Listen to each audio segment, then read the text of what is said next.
Hello YouTube and welcome back to Quails, Bees, and Gardens.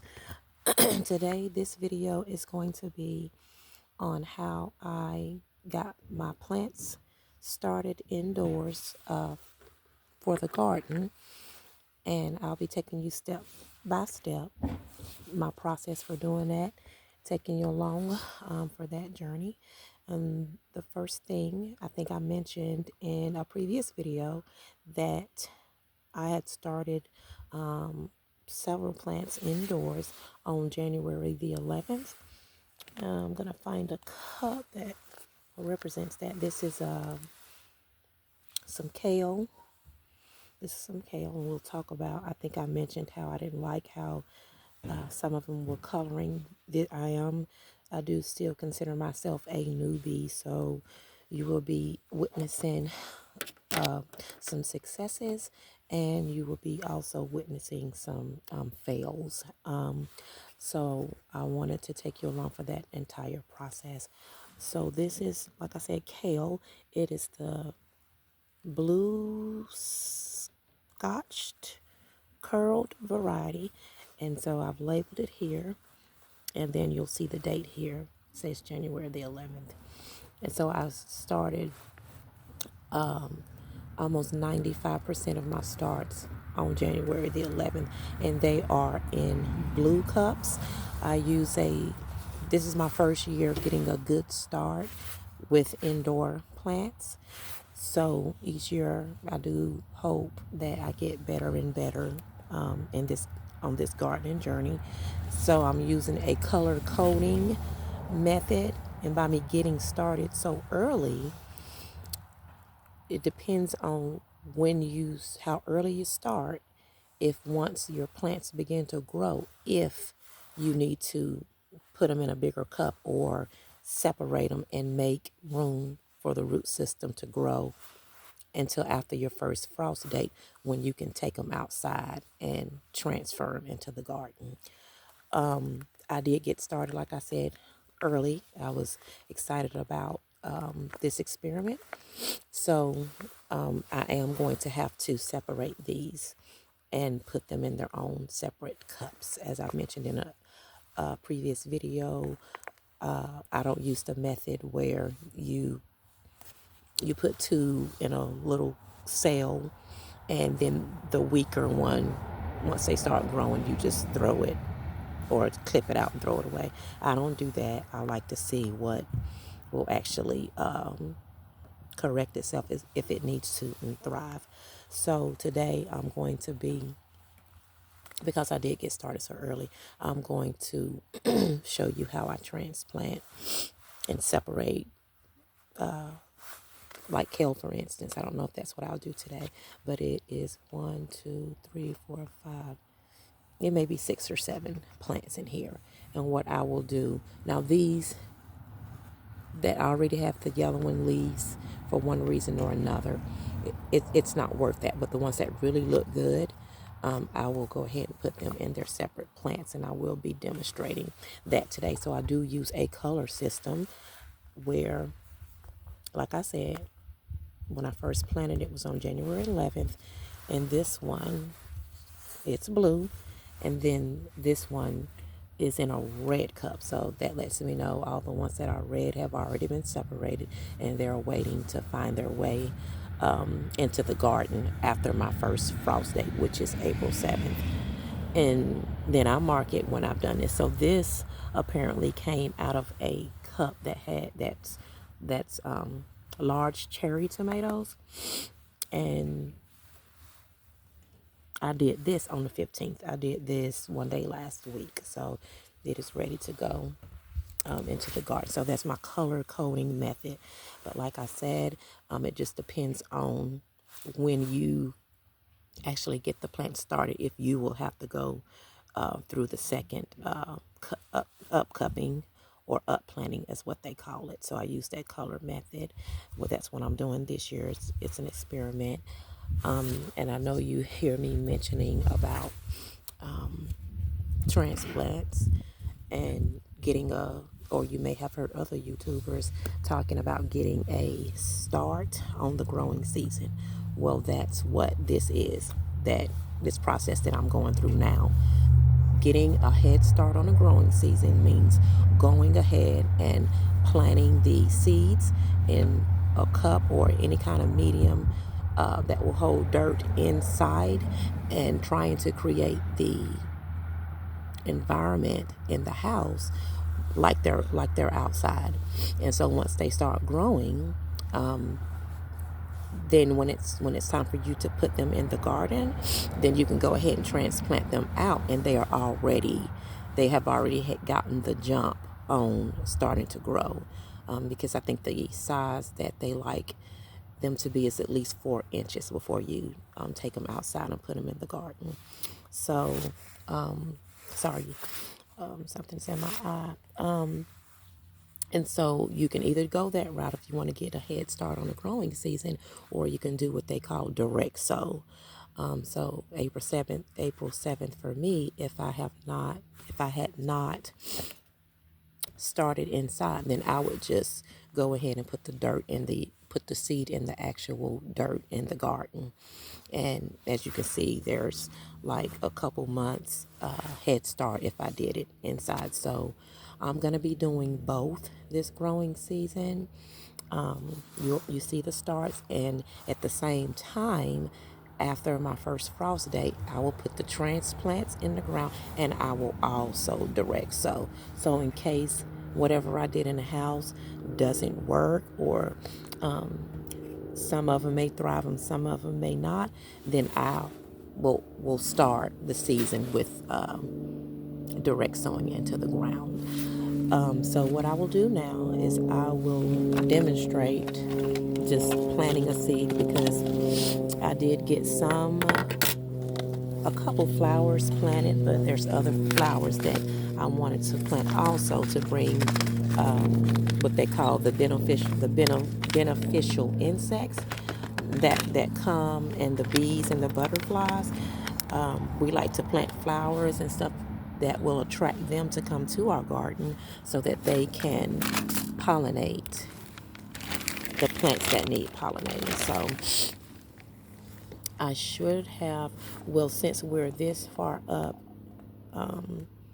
I can use the red cup now, because this is getting started now. So, and please excuse me, I may be a little more nervous in this video than in the others, because my husband is working in the yard, and this is the first time he's heard me recording live.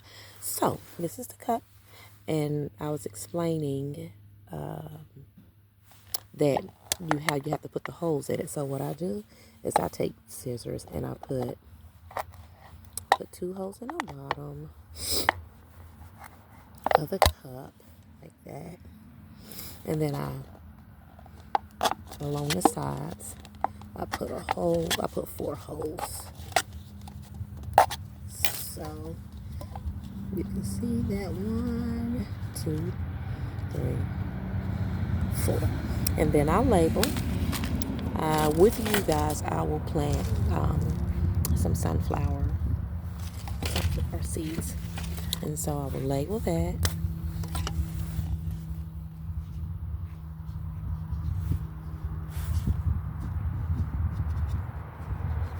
And today is the 18th, so I will put 2/18,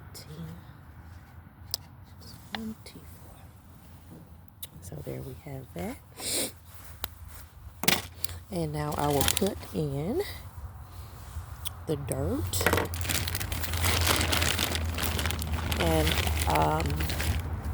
you can wear gloves or not. I do both, but for the most part, it's just common for me. I don't use them that much. So just fill it up with dirt.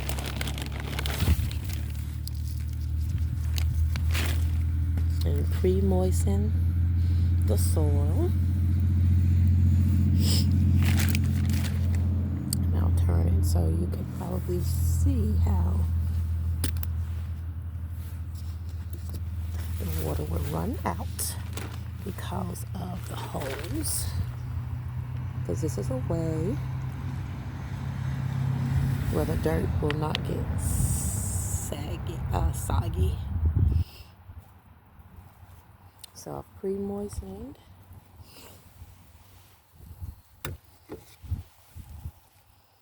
And I'll just let that drain out just a little bit before I sit it on the table. And it does go down a little bit. So I'll let you see that.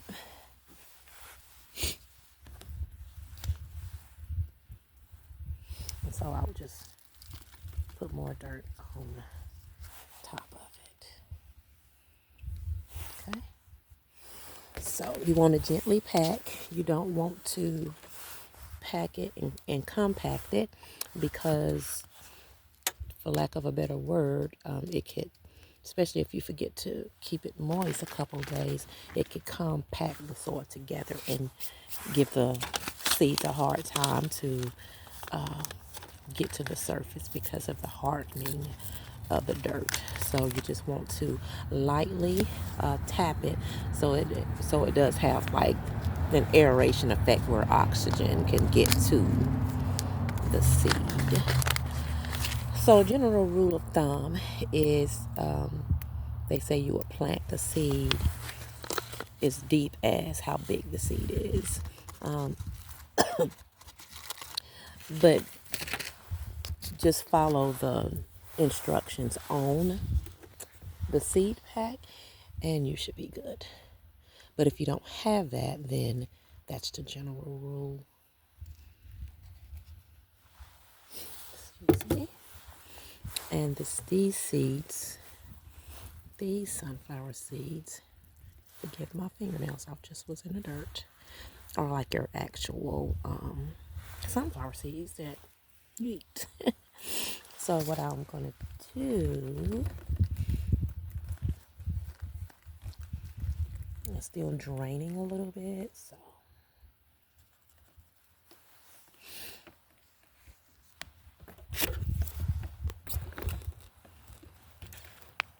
here's the cup. Put this right here.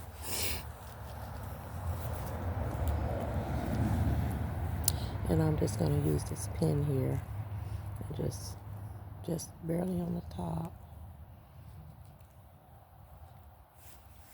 I don't know if you could see that. The seed pack says to plant it like a 1/2 inch. And I think some may be at that height or width, and some may be a little bigger. But I would just lay in here, and hopefully that will focus on, and then you'll see.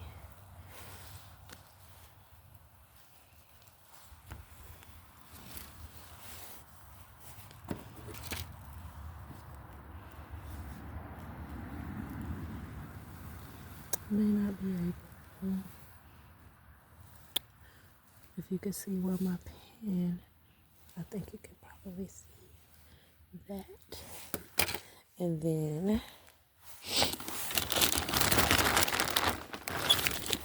you just put a little bit of dirt on the top and gently pack again, and water a little bit.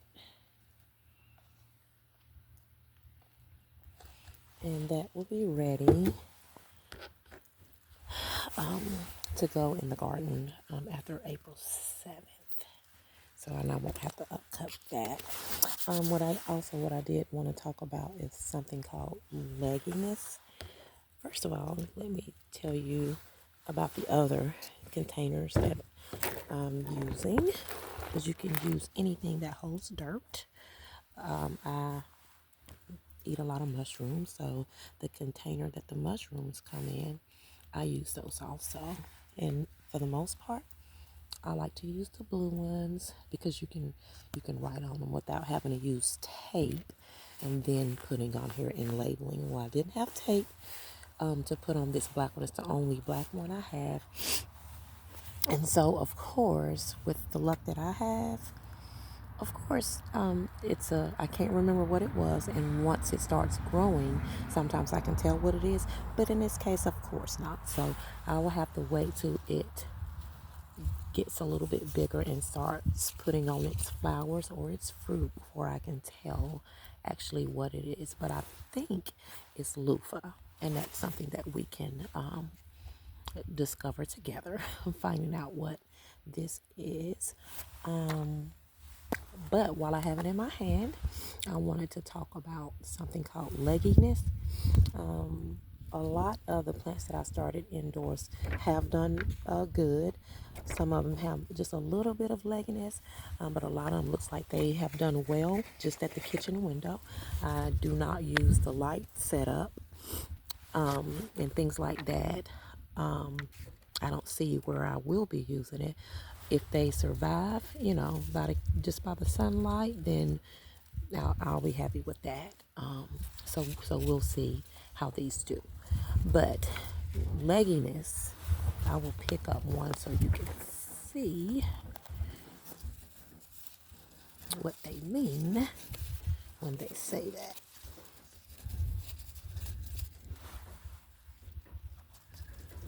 Here is a good example. You can see this one I have in my hand. This is where it starts emerging from the dirt. And then you have from that area to this area where it's nothing but stem. That is called legginess because poor thing, where that comes into play is they're trying to reach up to get the light. And apparently, this may have been sitting farther back away from the table by the window. So it's growing up and leaning, trying to get the sunlight on it. And you can turn your flowers around and reposition them and stuff. But I had a lot of starts. So I was not able to do that. And even from where you see the flowers here, and again, legginess. So this may be an experiment. I don't know. And it smells so good. It smells like a bean actually.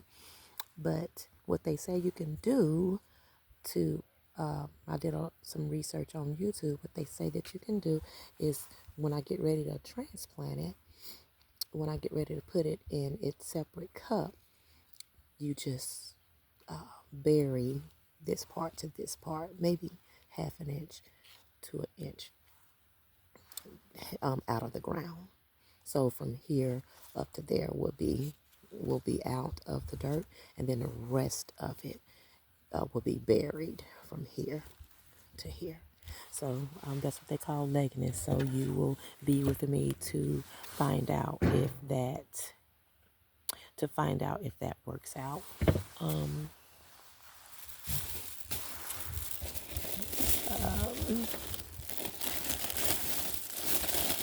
I wish I had used that other dirt that I just did the sunflower so I could show you. But what I can do, because I didn't bring enough dirt, what I can do is show you how I separate. And the first time I did this a couple years ago, I was so scared, thinking I was going to harm the roots. But you really just be gentle, and you really can separate them, and they will do well. So what I'll do is this one right here and this one, they're next to each other. I'm gonna pull this one out to transplant in its own cup, but I will not be able to put it in the cup with you because I didn't bring enough dirt. So but I can at least show you how I separate them. So I like to work with my hands. So what I will do is I'm just gonna wiggle kind of in between these two, and then I'll go to the edge of the cup here and just go down because we want to pull the roots up, and then I'll just cup it up like that.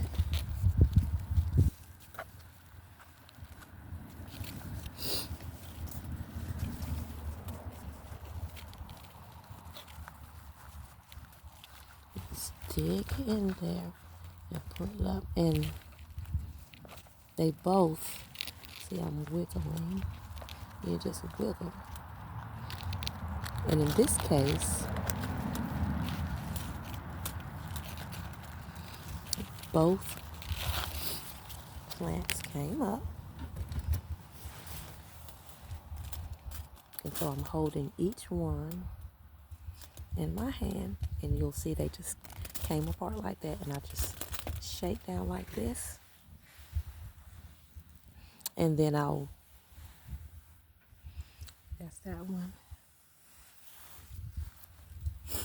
And this is that one. So I will go through that whole thing there, and I will separate them all out. And then I will get a new cup, and I'll fill it up with dirt. And I'll put it root down all the way in like this until this much is on the top. And then this is where it will live until after April 7th, which is my last frost day. And then I can put it actually in the ground out here outside. So that's how you separate your seedlings and put them in another cup.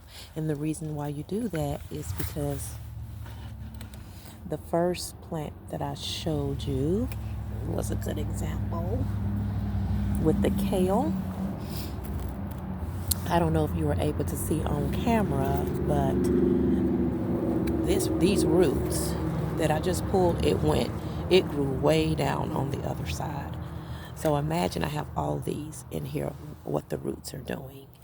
And this could be an indicator as to why some of my kale have the yellow leaves here.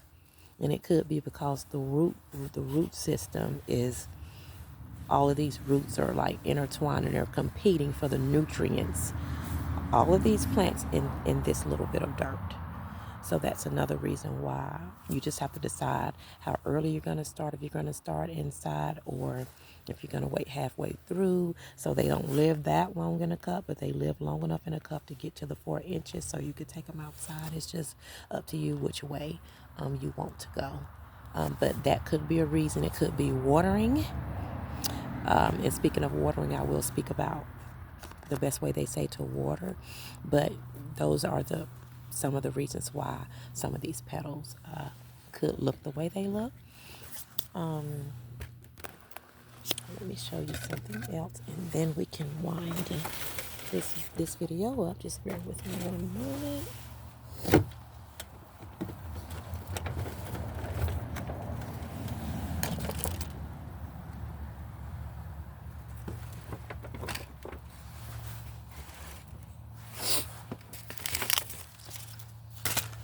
So the way that they say is best to water the plants is called bottom watering. And how they do that is, you see some of my starts in the cups here. So, and you see the silver pan here. So the aluminum pan is what they're sitting in. And as you saw, I had punched the holes in the cup. So you sit them in the pan, and you actually just put water in the aluminum pan, and the plants will uptake the water from the bottom as they need them. And I don't have to be concerned about which seedlings doesn't like a lot of water and which seedling just live for the water. So they will wick up and uptake the water as they need it. So I don't have to worry about doing the research on and separating the seedlings out according to how much water they need. So I am going to end the video there. Hopefully you can get through the nervousness in the beginning and get some good information about what I was talking about. If you would like to expound upon anything that I was speaking about, please leave a comment in the comment section, and we can talk about that, or if it's something that you would like to suggest that I do differently. If you see some type of an error, you're welcome to do that also. But if you find the video and the content something that you're interested in and would like to hear more about, I would appreciate subscribe if you subscribed, and also if you like the video, please like the video. And if you think that there's someone, if you think that there's someone that may be can you find this information useful, if you could go ahead and share that, I would appreciate that. Also, I did my second week B class, and there will be a video coming out in a couple of days, letting you know what I learned there. So thanks again for tuning in, and I will see you next time. Thank you. Bye bye.